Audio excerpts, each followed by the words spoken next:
Assalamualaikum warahmatullahi wabarakatuh. Salam sejahtera, sehat selalu. Sekarang kita ketemu di video pertemuan ke 11 ya, untuk mempelajari hukum pajak. Oke, hukum pajak. Kalau kita bicara tentang pajak, kira-kira istilahnya statement yang tepat adalah apapun yang kita lakukan pasti akan terkena pembayaran pajak. Beli permen, beli tas, beli sepatu, beli rumah yang gede-gede gitu ya, yang mahal-mahal, beli mobil, semua dikenakan pajak, yaitu pajak pertambahan nilai atau PPN yang sudah include di dalam harganya tersebut. Makan ya, jenis pajaknya nama pajaknya PB1. Beda dengan service tax ya, jangan salah, service tax atau pajak pelayanan itu tidak kembali ke negara, tapi seharusnya dikembalikan kepada para pegawainya melayani customernya. Ya, jadi kalau kita makan, kalian lihat di struknya ada PB1. Nah, PB1 adalah pajak yang diperuntukkan untuk makanan, nanti akan disetor oleh pelaku usaha yang menjual produk tersebut atau menjual makanan tersebut kepada negara. Tapi kalau service tax atau tax service ya sebutannya, itu tidak akan disetorkan ke negara. Jadi biar Anda juga tahu, apabila nanti kerja di sebuah dunia hospitality yang berhubungan dengan kuliner mungkin ya, atau suatu produk yang dilayani langsung oleh pegawainya dan menetapkan tax service, nah itu adalah hak kalian yang harus dikembalikan oleh manajemen, gitu ya. Dengan sistemnya nanti yang sistem pembagiannya itu nanti diatur manajemen, itu berbeda-beda antara satu manajemen dengan manajemen yang lain.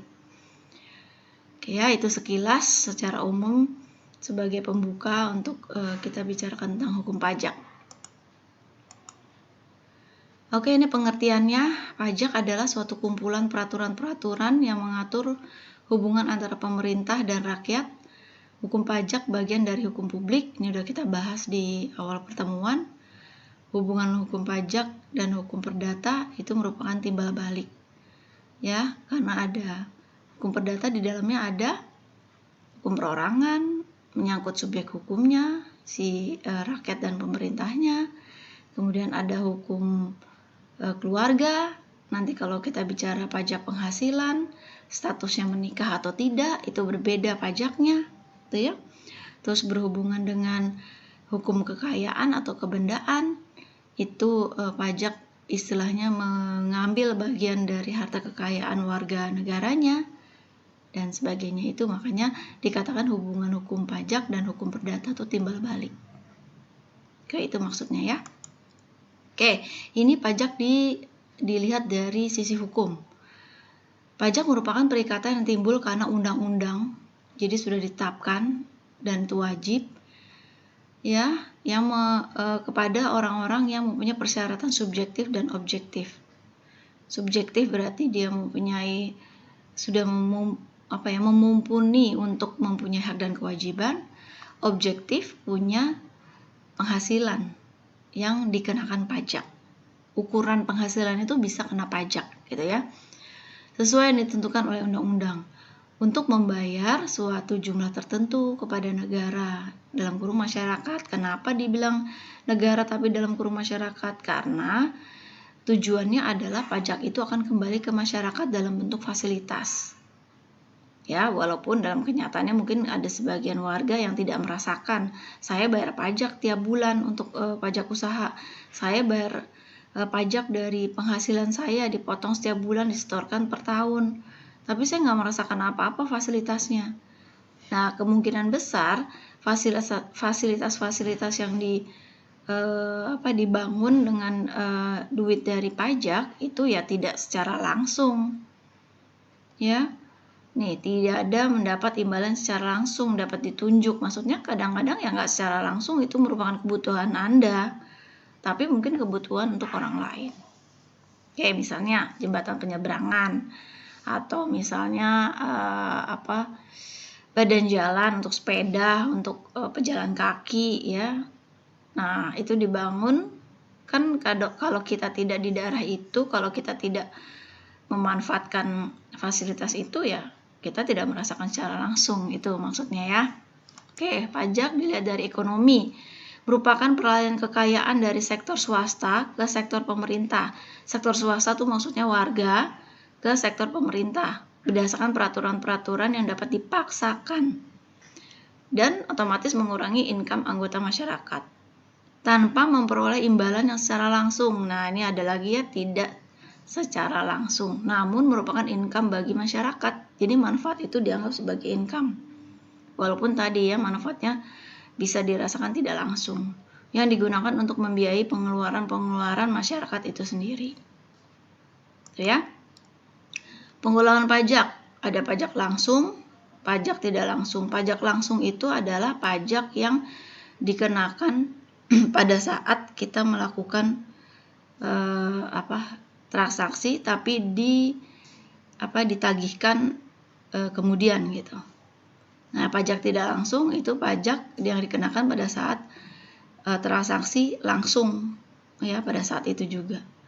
Contohnya ini PPH. PPH itu ada pajak penghasilan. Pajak penghasilan itu dikenakan atau dipotong setiap bulannya, tapi baru distorkan ke negara per tahun. Ya. Pajak tidak langsung pada saat kita melakukan transaksi yaitu langsung dikenakan, misalnya biaya ekspor import atau materai pada saat kita melakukan transaksi bisnis lewat kontrak, itu harus pakai materai ya. Itu termasuk pajak tidak langsung. Nah, ini yang terpenting menurut saya yang perlu Anda ketahui tentang sistem pungutan pajak di Indonesia. Saya garis bawahi di Indonesia, karena di negara-negara lain itu berbeda ya. Beberapa negara Asia hanya menentukan, Asia dan Eropa dan sebagian Amerika hanya menentukan yang ini nih sistemnya, Official Assessment System. Kalau kita ada 3 ya, jadi kayak ada alternatifnya dan untuk masing-masing pajak, jenis pajak gitu ya. Yang pertama, Self Assessment System. Self Assessment System itu dibuat oleh pemerintah sebenarnya untuk meringankan warganya, dan ini terkenanya di pajak penghasilan, baik pajak penghasilan pribadi kalau kita kerja sebagai karyawan atau pajak penghasilan usaha kalau kita menjadi pelaku usaha. Di self assessment system nih caranya kita ngitung sendiri nih per bulan. Penghasilan kita berapa, gaji kita berapa. Ya, kita tentuin sendiri. Ya, kalau misalnya pegawai itu urutannya gaji kan beda-beda ya. Ada yang take home pay, artinya take home pay itu udah total, di atasnya itu ada perincian gaji pokok, transport, makan, tunjangan pendidikan, tunjangan anak, tunjangan bla bla bla. Ada juga seperti di hotel hanya 3 unsur. Gaji pokok, tunjangannya untuk makan, transport itu dianggap hilang, sama yang ketiga adalah insentif. Ya, jadi setiap perusahaan itu beda-beda. Makanya kenapa pemerintah itu membuat sistem pungutan pajak self assessment system agar warga bisa bernapas lah, paling tidak bisa membayar pajak tapi sesuai dengan kemampuan. Itu ya. Oke, itu menghitung sendiri, bayar sendiri melalui sistem ya. Sekarang ada e-fin, istilahnya sistem online, udah lama sih itu berlaku seperti itu ya. Nanti bayar sendiri bisa lewat m-banking atau datang ke loket pajak gitu ya. Atau kalau misalnya dari perusahaan, kita sebagai pegawai ya kita nggak bayar apa-apa karena gaji kita udah dipotong. Nanti yang nyetor adalah si bagian keuangan atau bagian HR. Dan ngelaporin sendiri kita ngelaporin ya tadi berdasarkan online. Itu. Jadi bayangannya kalau itu pegawai, kalau bayangan kita sebagai pelaku usaha, Anda mempunyai keuntungan sebulan misalnya, keuntungan bersih ya, misalnya 1 juta atau 2 juta.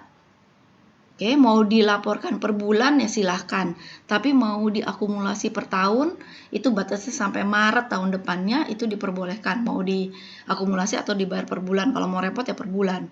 Nah, menghitung sendiri maksudnya Anda berhak untuk melaporkan berapa keuntungan yang Anda akan setorkan sebagai penghasilan kena pajaknya.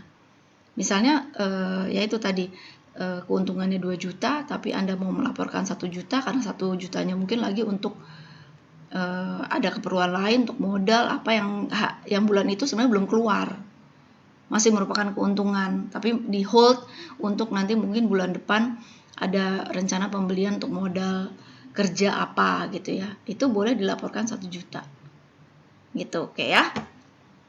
Official Assessment System itu adalah merupakan pembayaran pajak yang dihitung oleh pemerintah. Jadi kita tinggal bayar, nominalnya nggak ngitung sendiri, tapi tinggal bayar aja, udah tertera di situ.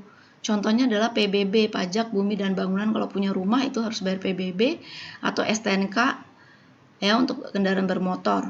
Nah, withholding system itu adalah bayar pajak sesuai dengan pajak profesional. Artinya adalah untuk khusus pekerjaan-pekerjaan yang hanya temporary.